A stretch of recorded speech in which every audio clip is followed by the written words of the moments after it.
दुनिया में सबसे अच्छा मजहब कौन सा है दोस्तों? सुनिए इस बयान को दोस्तों।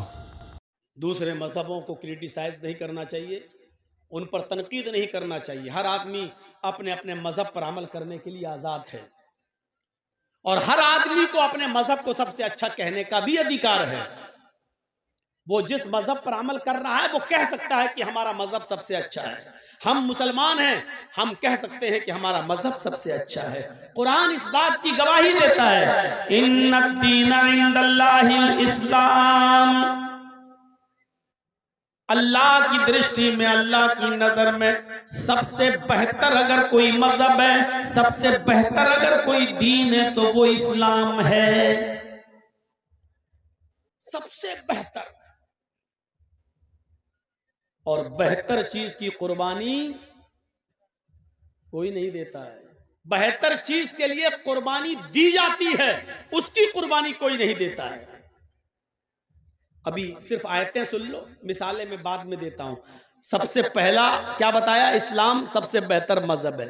क्यों बेहतर है? क्योंकि ये कंप्लीट है, मुकम्मल है। दुनिया में कोई दूसरा मजहब कंप्लीट नहीं है। आप ईसाई मजहब उठा लो, ईसा अलैहिस्सलातो वस्सलाम की जिंदगी के सिर्फ 3 साल के हालात मालूम है। खुद ईसाइयों को 3 साल के हालात, बाइबल अगर आप पढ़ेंगे तो 3 साल से ज्यादा ईसा अलैहिस्सलाम के हालात नहीं मिलेंगे बाइबल में भी, सिर्फ 3 साल के। तो 3 साल की जिंदगी किसी की आइडियल नहीं हो सकती है पूरी जिंदगी के लिए। ईसाइयों से पूछो कि वो शादी कैसे करेंगे, उनको नहीं मालूम। क्यों भाई? जिसको जाना है या तो चला जाए और जिसको बैठना है वो बैठ जाए। सामने से हम नहीं उठने देंगे, पीछे से जाइए आप। मेरे सामने आप लेफ्ट राइट मत कीजिए। आपको इजाजत है, पूरी परमिशन है, जिसको जाना हो जाए।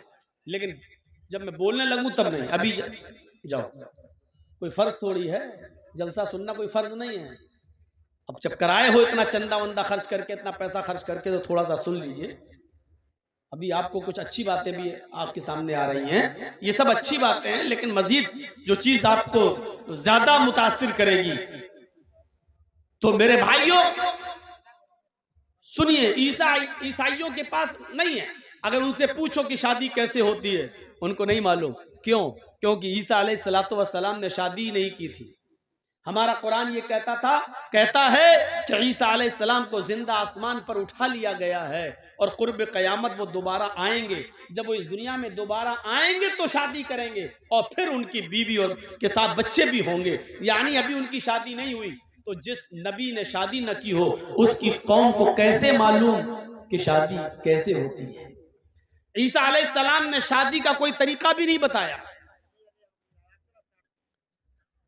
पूरी रामायण पढ़ जाइए आप। 2 रामायणें हैं, रामचरितमानस तुलसीदास जी की और एक रामायण है वाल्मीकि जी की, जिसको बोलते हैं वाल्मीकि रामायण। दोनों रामायण पढ़ जाइए। रामचंद्र जी की पूरी जिंदगी आपको नहीं मिलेगी। रामचंद्र जी की पूरी जिंदगी के हालात रामायण में नहीं मिलेंगे। उनकी भी चंद साल की जिंदगी के हालात रामायण में बंद है बस। इसलिए हिंदू भाइयों के पास भी सिर्फ इतना है, दानम दीक्षिता, दान दो, खैरात करो।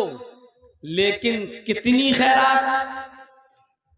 मसलन आपके यहाँ खेती बाड़ी होती है, धान पैदा होता है, तो हदीसों में आता है ना कि धान में कितनी ज़कात देना है। अगर आसमान से बारिश होती है और बारिश के पानी से अगर धान पैदा होता है तो उसकी ज़कात अलग है। आसमान से बारिश नहीं हुई है, आपने सरकारी पानी नल चलाकर और जनरेटर के जरिए पानी खींचकर आपने खेत को सींचा है, उस पानी से धान पैदा हुआ है तो उसकी ज़कात अलग है। सोना और चांदी की ज़कात अलग है। समंदर या आपके तालाब में कितनी मछलियां होनी चाहिए कि उस पर ज़कात फर्ज होती है, कितनी बकरियों पर ज़कात फर्ज है, कितनी भैंसें और गायें होनी चाहिए कि जब आपके ऊपर ज़कात फर्ज बन जाएगी, ऊंट कितने होना चाहिए, कपड़े का बिजनेस करते हैं तो कपड़ा कितना होना चाहिए, आप जिस मकान में रहते हैं उस मकान में ज़कात है या नहीं, आपके मकान के अलावा 2-4 प्लाट और पड़े हुए हैं जो आपने खरीद के डाल दिए, उन प्लाट पे ज़कात है या नहीं।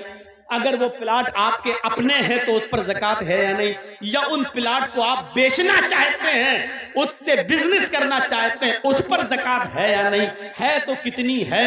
ये सारी चीजें ऐसी हैं जो इस्लाम बताता है, लेकिन हिंदू धर्म के अंदर इसकी कोई सीमा नहीं है। नकद है आपके पास तो 1 लाख रुपए में 2,500 रुपए आपके ऊपर ज़कात है।